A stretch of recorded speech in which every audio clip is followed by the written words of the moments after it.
BJP ने भानु भूरिया को एक बार फिर से झाबुआ जिले की कमान सौंप दी है। कल शाम को भगवान दास सबनानी के हस्ताक्षर से एक चिट्ठी जारी हुई जिसमें फिर से छिंदवाड़ा के साथ साथ झाबुआ के पूर्व जिलाध्यक्षों को अपना काम करने को कहा गया है और जो कार्यवाहक जिलाध्यक्ष बनाए गए थे उनको मुक्त कर दिया गया है।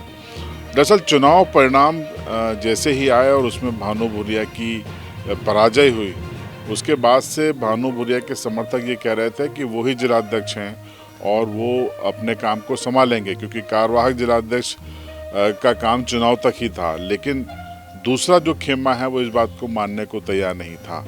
खैर, परिणाम आए, उसके बाद सीएम के चेहरे का चुनाव हुआ, उसके बाद कैबिनेट का गठन हुआ, उसके बाद संगठन ने इस पर फैसला किया और भानु भूरिया को जिम्मेदारी सौंप दी है।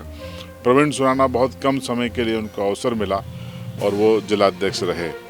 अब भानु भूरिया को फिर से जिम्मेदारी देने के मायने क्या हैं और इस पारी में वो कितने कामयाब होंगे, ये भी महत्वपूर्ण विषय है। इस पारी में सबसे बड़ी चुनौती भानु भूरिया के सामने लोकसभा चुनाव में झाबुआ जिले से बीजेपी को जीत दिलाना है। विधानसभा चुनाव की हम बात करें तो बीजेपी का प्रदर्शन पहले से काफ़ी अच्छा रहा है। 2018 में जहां तीनों सीटें कांग्रेस के पास थी, वहीं इस बार पेटलाउद की सीट बीजेपी ने जीती है 5,500 वोटों के अंतर से, और थांदला और झाबुआ की सीटें बीजेपी नहीं जीत पाई, लेकिन थांदला में 1300 के आसपास के वोटों से कांग्रेस जीत पाई। यहाँ बीजेपी का प्रदर्शन काफ़ी अच्छा हुआ है और झाबुआ में भी 87,000 वोट बीजेपी यानी भानु भूरिया लेकर आए हैं।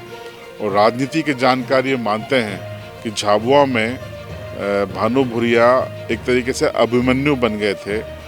दुश्मनों ने नहीं, लेकिन उनकी पार्टी के लोगों ने ही घेर कर उनको हराया है, ऐसा राजनीति के जानकार कहते हैं।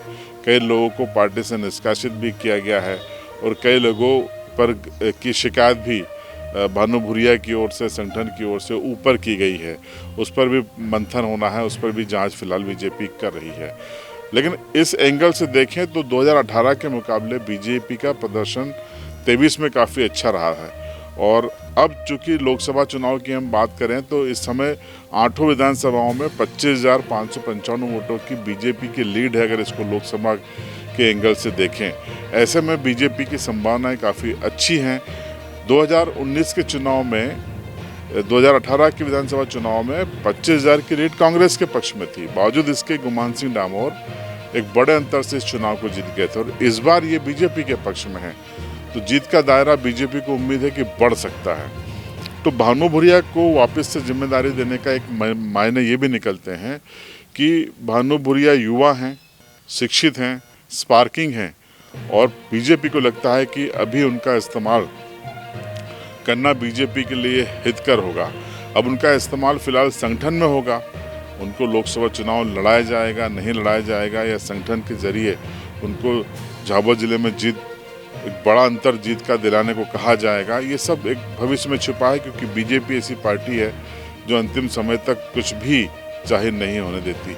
लेकिन अनुमान यही लगाया जा रहा है कि फिर से जिलाध्यक्ष बनाकर भानु भूरिया पर भरोसा जताया है बीजेपी ने, वीडी शर्मा ने, हितानंद शर्मा ने, और इस भरोसे का मतलब ये है कि बीजेपी को लगता है कि भानु भूरिया में अभी भी पोटेंशियल है, काफ़ी संभावनाएं हैं, तो उनको चुनावी राजनीति में बनाए रखना चाहती है बीजेपी और इसीलिए ये अवसर दिया गया है। अब ये जो बीजेपी का अनुमान है ये कितना कामयाब होता है, ये आने वाले कुछ वर्ष तय करेंगे। लेकिन ये तय है कि जिस तरीके से जिम्मेदारी दी है, इस जिम्मेदारी के साथ बीजेपी ने भानु भूरिया के विरोधियों को संकेत दे दिया है कि आपने जो भी कुछ किया हो पार्टी के भीतर के विरोधियों को, वो उसकी सूचना हमारे पास है और हम फिर से इन्हीं को बना रहे हैं। इसका मतलब है कि पार्टी आपकी जगह इनको चाहती है। अब इस सबका परिणाम आने वाले कुछ दिनों में देखने को मिलेगा। अब भानु भूरिया को शायद फ्री हैंड किया जा रहा है कि जो पुराने पदाधिकारी हैं जिला परिषद की, जिला कार्यकारिणी के, उनको वो हटाएं और एक अपनी नई टीम बनाएं, नए महामंत्री, नए उपाध्यक्ष, नए सचिव, जो भी पूरी कार्यकारिणी उसको नए सिरे से बनाएं। तो ये भी एक चुनौती है, क्योंकि सभी को एक समावेशी विचार के साथ उनको ये टीम बनानी पड़ेगी। तो आने वाले दिनों में एक बड़ा बदलाव बीजेपी झाबुआ में देखने को मिल सकता है।